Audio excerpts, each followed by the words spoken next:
On the gloomy streets of the small town of Westfield, where the houses always seem slightly tilted and the trees look as if they're about to come alive, something strange happens every year on Halloween night. In this story, children don't just knock on doors shouting, "Trick or treat!" No, they become part of a game they don't even suspect. The main character, a girl named Lila, is a quirky redhead with braids that fly in the wind and eyes that glow in the dark. She always felt a bit different from the others, but never knew why. Everyone thought she was strange, even frightened by her excessive fascination with creepy things. Her only friend is a giant black raven named Grim, who always flies after her. On Halloween night, Lila discovers that every year, one child mysteriously disappears without a trace after the holiday. Lila decides to unravel the mystery and begins to watch the town. Her investigation leads her to an old house on the edge of the cemetery, known to everyone as the House of Shadows. The locals never dared to approach it because they say it belongs to Gingerbread Jack, a master of making amazingly realistic masks and costumes. But Lila learns that these aren't just costumes. Every year, Jack performs his dark magic, luring children into the House of Shadows. And from each costume, he creates a living monster that wanders in the darkness, searching for the next victim. Lila encounters the living costumes in Jack's labyrinth of cobwebs and dark mirrors, and finally realizes that the missing children are the very same creatures now hunting on Halloween night. They have lost their memories and become Jack's servants. But Lila has a power that no one else possesses. She is the last of the Twilight Witches, and she can return the children to their human form. But to do so, she must break Jack's curse before midnight. Time is running out, and fear only grows as Jack himself begins to hunt Lila. He wants to make her the queen of his army of horrors, but she understands that her destiny is something else. With the help of Grim and her hidden magical abilities, Lila enters the final battle against Gingerbread Jack, uncovering dark secrets intertwined with the town's own history.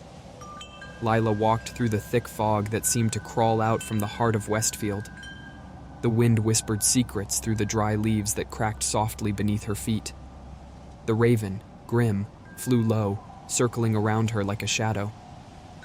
Lila felt something invisible creeping behind her, hiding in the dark corners of her mind. The air smelled of wax, pumpkins, and sweets, traditional Halloween scents, but now they were mixed with something cold and rotten, as if the very walls of Westfield were crumbling under the influence of dark magic. Finally, the House of Shadows loomed before her. Its pointed roof blended visually with the sky, and its dark windows stared at her like the hollow sockets of a skull. The door creaked open on its own, inviting her in as if it had been waiting for her for centuries. "It's time," Lila whispered to Grim, and he dove into the depths of the house like a black missile. The house greeted her with thick silence. Every step on the wooden floor echoed through the empty halls, and from the paintings on the walls, strange figures gazed at her, their eyes seeming to shimmer with a living consciousness. Lila knew this was a trap. Every step brought her closer to Gingerbread Jack. She carefully pulled an ancient book from her backpack, which she had found in the crypt at the cemetery. It was the only legacy from her grandmother, the last witch who knew about the dark magic of this place. "The Spell of Broken Souls," read the title on the yellowed pages. Lila believed that within its pages lay the clues to destroy Gingerbread Jack once and for all. But as soon as she opened the first page, the house came alive.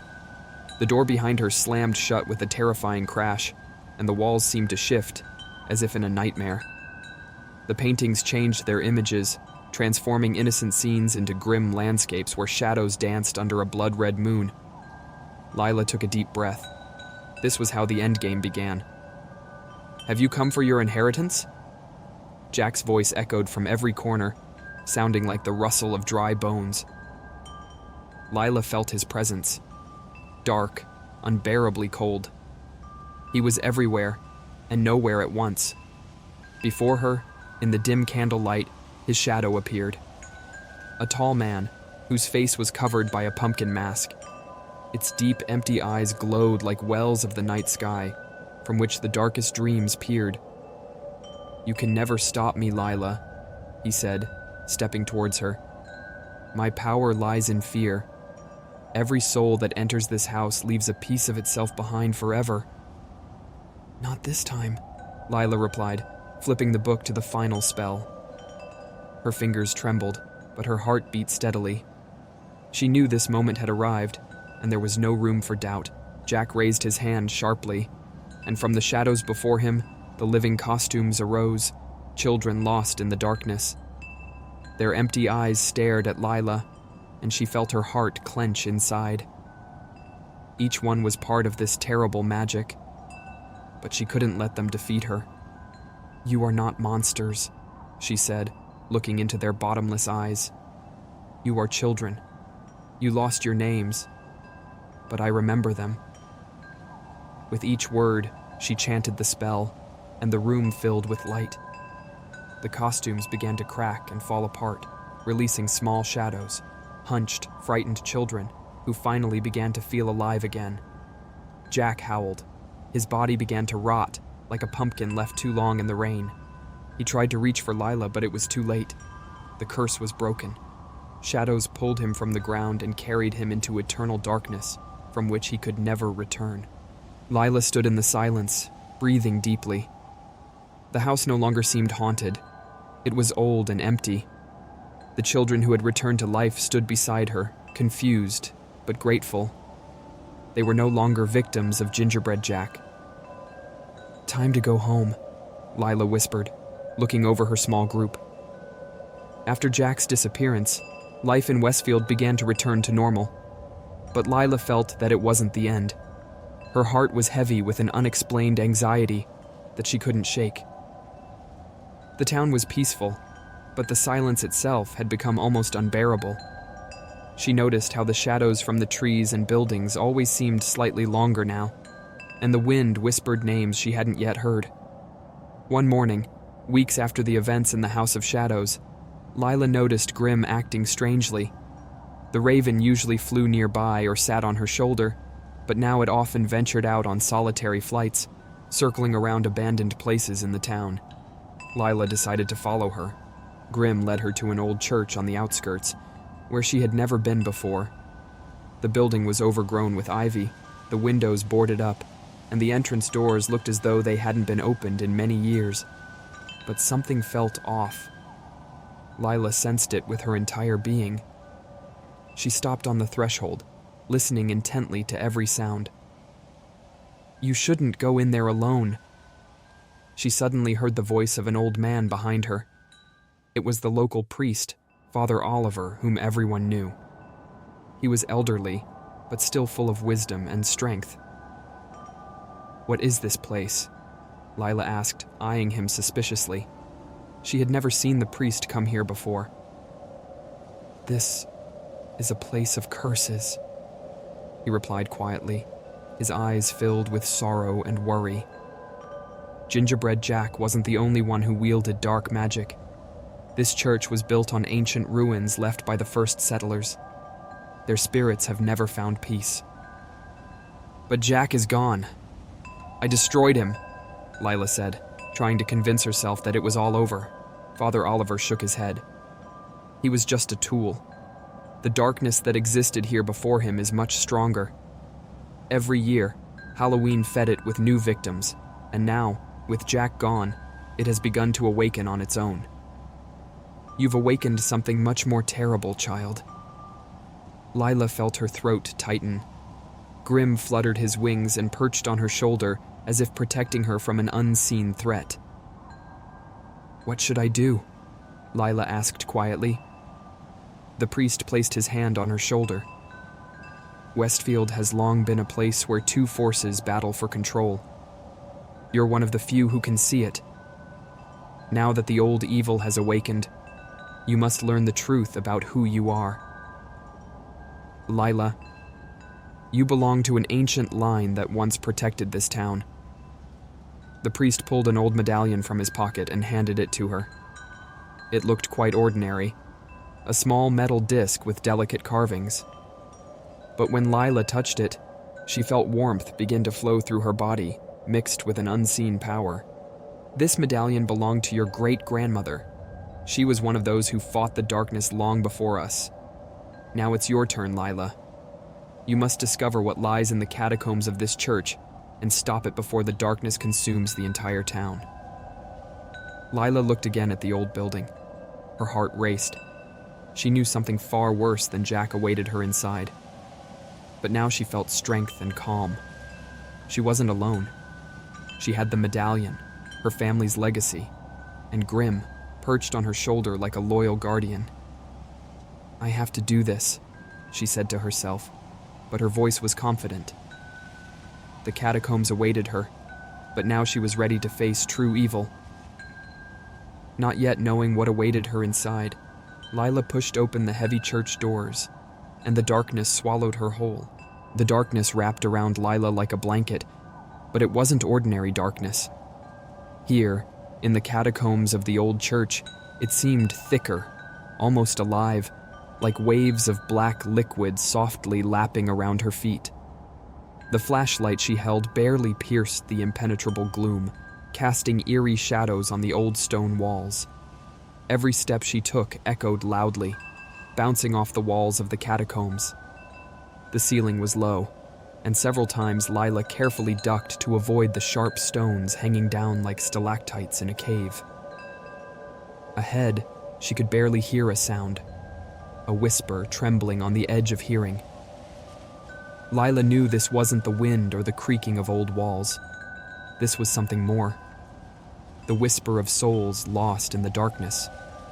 The medallion Father Oliver had given her now began to glow faintly. Its warmth pulsed like a heartbeat. Lila sensed she was nearing something important, something dangerous. At one turn, she stopped. The corridor ended with large wooden doors covered in ancient symbols carved into the wood so long ago that they had almost worn away. The doors emanated a strange energy, tangible and heavy. Lila placed her hand on the door and suddenly saw a flash in her mind. A short but very bright image. A woman, who looked like her, had stood here many years ago. She held this same medallion and whispered words of a spell, trying to stop something great and terrible behind the doors. This woman was Lila's great-grandmother. Now, Lila understood why her family was so important to Westfield. Her blood was part of this curse. This place is a trap for evil souls, Lila whispered quietly. She realized that behind these doors lay something that had been locked away for centuries, but now it was awake and waiting for its moment. She opened the doors, and a massive hall opened before her. The light barely reached the walls, and they were hard to make out. The ceiling disappeared into darkness. In the center of the hall stood a giant altar, upon which lay a dark artifact, an ancient cube that radiated a dark, nearly black aura. Its surface was covered in symbols, similar to those on the doors. Flickering candlelight trembled weakly like fragile flames in the midst of a storm. Lila felt a chill run down her spine. The artifact was the key to the darkness. It contained all the power of the curse that had once ravaged Westfield. And then she heard the voice. "You've finally come. You must make a choice." Lila turned, searching for the source of the sound, but no one was there. Only darkness and a whisper that grew louder. The voice was not just in her ears, it was in her mind. Your great-grandmother tried to stop this. She thought she could. But now, it's your time. A figure appeared before her from the shadows. It was the same woman from the vision, her great-grandmother. But now her eyes were empty, as if stolen by the darkness.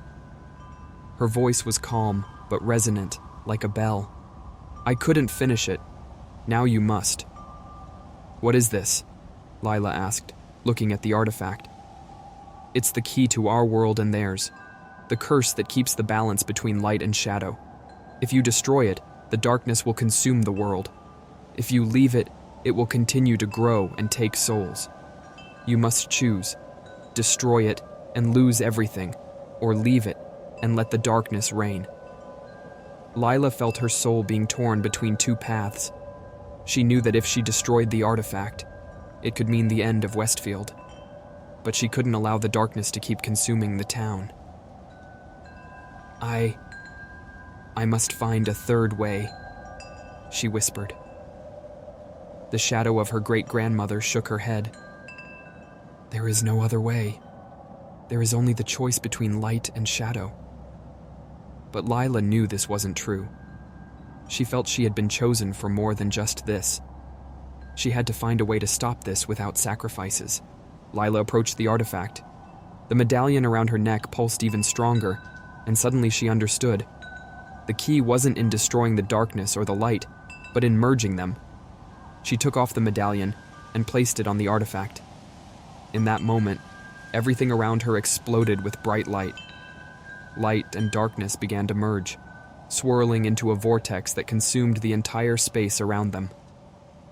Lila felt streams of energy passing through her body, but she wasn't afraid. She knew she was making the right choice.